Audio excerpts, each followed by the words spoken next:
Hello friends, कैसे हैं आप लोग। सारे भाई बहनों को प्रणाम, नमस्कार, जय हिंद। मेरा नाम है हितेश मिश्रा और आप देख रहे हैं क्लास 24 एसएससी एमटीएस 2022 टीयर 1 के बारे में थोड़ा सा एक इंफॉर्मेशन पर बात कर लेते हैं कि क्या यूआर को सिर्फ 36 मार्क्स लाने हैं मैथ्स और रीजनिंग में 120 में से क्वालिफाई करने के लिए। पूरी चर्चा इस पर करते हैं क्योंकि जो इंफॉर्मेशन है, जो नोटिफिकेशन में आया है, उस पर थोड़ा सा आपको जानकारी मिलनी जरूरी है।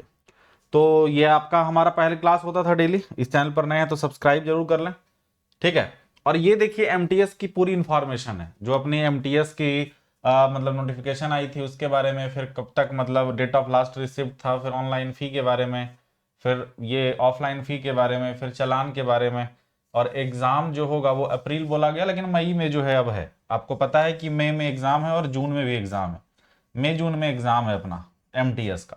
लेकिन ये सबसे इंपॉर्टेंट बात हम ये करने आए हैं कि क्या सिर्फ 36 नंबर ला के आप मतलब क्वालिफाई कर जाएंगे, इस पर अभी चर्चा होगी। तो चैनल को सब्सक्राइब कर लीजिएगा, साथ ही साथ हितेश मिश्रा यूट्यूब चैनल को भी सब्सक्राइब कर लीजिएगा, ठीक है। तो यहां पर अगर आप देखेंगे तो सीबीटी जो इनका होगा, इसमें यह बोला गया है कि आपका जो सेशन 1 है, ठीक है, वो numerical and mental mathematical ability और साथ में रीजनिंग एंड प्रॉब्लम सॉल्विंग, इसमें अगर टोटल देखें तो 40 क्वेश्चन है, 20-20, और मार्क्स देखें तो 60-60 मिलाकर 120 है।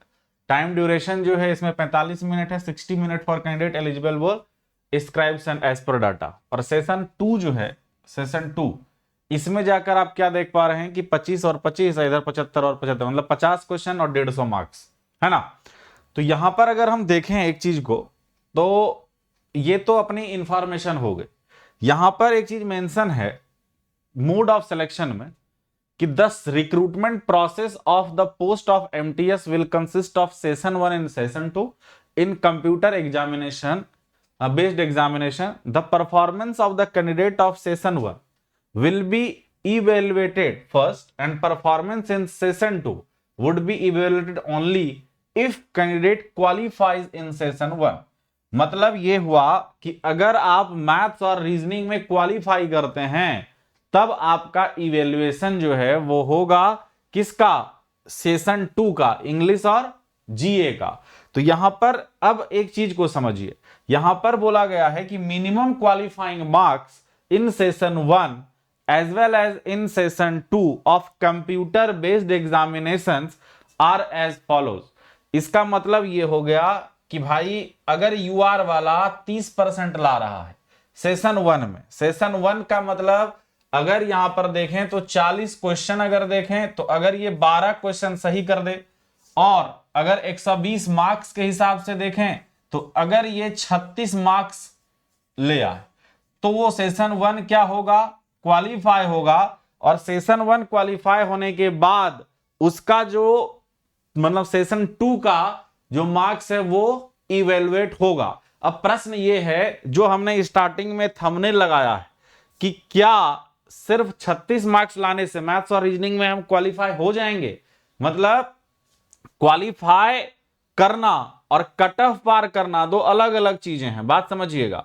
यहां पर आपका ये भले हो सकता है मेरे हिसाब से कि आपका मैथ्स रीजनिंग में अगर 36 मार्क्स आ रहा है तो आपका जो पेपर सेशन 2 है वो चेक होगा, लेकिन आपका जो कट ऑफ है वो कुछ ना कुछ तो फिक्स होगा ना जी। बिना कट ऑफ के फिक्स हुए तो हम लोगों का रिजल्ट नहीं होगा। तो ये बिल्कुल भी इसका मतलब नहीं है मेरे हिसाब से कि अगर कोई बच्चा 12 मार्क्स लाएगा तो उसका जो है रिटर्न निकल जाएगा, वो क्वालिफाई कर जाएगा, ऐसी बात नहीं है। हाँ ये बात है इसमें कि सेशन 1 आपका क्लियर हो गया, फिर सेशन 2 का आपका जांच होगा, जीके का और इंग्लिश का, और उसके बाद ओवरऑल एक कट ऑफ बनेगा। वैसा ही रेलवे में तो हुआ था कि एक परसेंटेज आपको दिया कि इतना परसेंट के बाद जो है आप क्वालिफाई करेंगे। क्वालिफाई मींस उसका बस उतना सा है कि आपका उसके ऊपर जो है जो कट ऑफ बनेगा वहां पे फिर आप कंसीडर किए जाएंगे। मतलब कोई बच्चा अगर 11 नंबर लाया, ऐसे समझो कोई बच्चा अगर सेशन 1 में 11 नंबर ही लाया दोनों मिलाकर, तो उसका सेशन 2 का कॉपी ही चेक नहीं होगा, ये इसका मतलब है। लेकिन इसका मतलब ये भी नहीं है कि अगर कोई 13 ले आया तो उसका जो है रिटर्न क्लियर हो जाएगा। उसमें यह हुआ कि आप क्वालिफाई कर गए सेशन 1 में, सेशन 2 की आपकी जांच होगी कंप्यूटर बेस्ड एग्जामिनेशन में। मेरे हिसाब से यही है। बाकी एसएससी एमटीएस वाला जो नोटिफिकेशन है उसमें थोड़ा सा और क्लियर ये लोग कर देते तो ज्यादा सही रहता। और पूरा जो है ये प्रोसेस है और ये चीजें, तो ये हमें उम्मीद है कि आप लोगों को समझ में आ गई होगी चीजें। अगर कोई कंफ्यूजन और है तो आप लोग कमेंट कर सकते हैं। अगर वीडियो अच्छा लगा तो लाइक और शेयर करें, चैनल पर नए हैं तो सब्सक्राइब करें, हितेश मिश्रा यूट्यूब चैनल को सब्सक्राइब कर लें। जय हिंद।